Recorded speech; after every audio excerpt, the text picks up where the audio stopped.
Hi Sam. Hi Ludo. Good to be with you here. Listen, 2022 was a very eventful and exciting year, in terms of air distribution. And from the looks of it, this year is not going to be any different. But before we look forward to what we can expect later on in this year, let's look back a bit at 2022. So what's your view when looking back at 2022 and at air distribution? So the one word which comes to mind is obviously excitement. And excitement because of 5 reasons I believe we were successful as a company.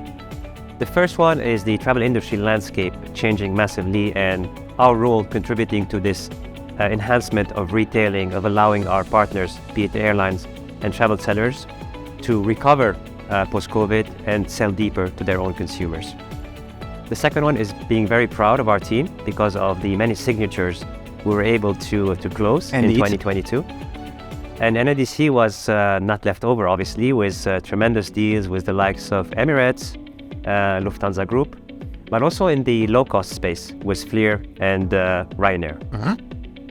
The third element is our obsession around content fragmentation, making sure that we still play a fundamental role as being the universal content aggregator.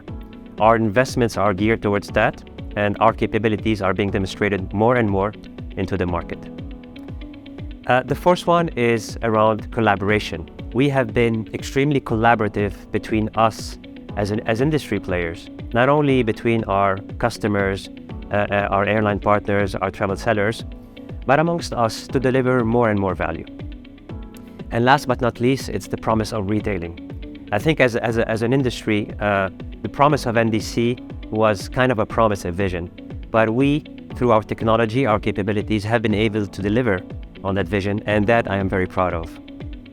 As am I, absolutely. So Ludo, talking about NDC, I think 2022 was a very exciting year for you too. How would you describe it? Now, so looking back at 2022, I'm definitely very proud of what we've achieved. The main objective in 2022 was really to scale NDC on a global level. And I feel that we've definitely achieved that, both in terms of content, but also in terms of reach and technical activation.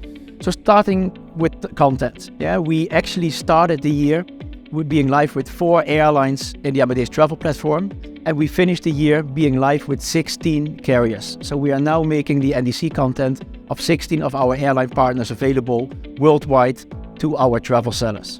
And in terms of rollout, we're now live in more than 120 countries with over 24,000 travel agencies. So we've really managed to scale both the content availability and the readiness of our travel seller partners on a worldwide level, meaning that all these travel sellers now have a very easy way of shopping, booking, comparing, and servicing the NDC content.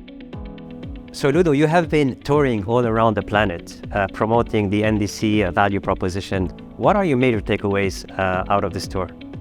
Indeed, in 2022, we've set up regional NDC forums where we've joined both our travel sellers and our airline partners, getting them all together in one room and really having very constructive, open debates about the status of the industry in terms of retailing, but especially, of course, talking about NDC. Right? Having our airline partners explain to our travel seller customers where they are in their journey, what their plans are, what they're already making available in terms of NDC, and also for the airline partners to be able to hear directly from our travel seller customers, right, where they are, what some of their concerns are, what some of their needs and requirements are.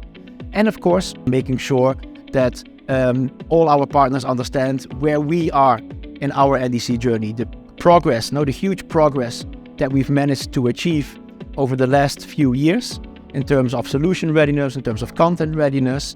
And what we really wanted to get mostly out of these regional forums was that everybody was fully up to speed. The industry is where we as Amadeus are, but especially having all our partners understand that now really is the time to start working with NDC. I believe that we've been really successful because the feedback was very positive in all of these regional forums. So Sam, now looking forward to this year, what is it that you're most looking forward to, and what are your main ambitions and priorities for 2023 when it comes to air distribution? So I would like to summarize them in 3 points, but I would like to start with, and it's time. It's time for us as an industry to embrace change and to move full speed into the capabilities of NDC. And with that in mind, I would like us to continue the collaboration part. The tour you made was very, very impactful, putting together airline customers, travel seller customers, debating around their needs. And we, as a company, need to be part of that change. We need to drive that change. So collaboration is essential, and I think we need to continue on moving in that direction. The second one is technology. We are very proud to have a technological agnostic platform, meaning that it doesn't depend on the commercial agreement, on the business model. We are there to consume content and to expose it in the most natural, simple way to travel sellers. So continue on investing in our technological platform, but also drive the simplification through technology. And last but not least, it's obviously getting more and more content on board. Convincing our airline partners that the travel platform of Amadeus is the platform that will allow them to move into full speed NDC, retailing capabilities, and simplifying the journey of their own consumers. So as you can see, Ludo, the journey ahead of us is very exciting. It's still a journey, but we are committed to NDC, to scaling it up, and to bring along the journey our airline partners and customers from travel seller angle. So thanks a lot, Sam, for this conversation, and looking forward to all the great things that we're going to be doing as a company and as an industry in air distribution this year. Thank you, Ludo.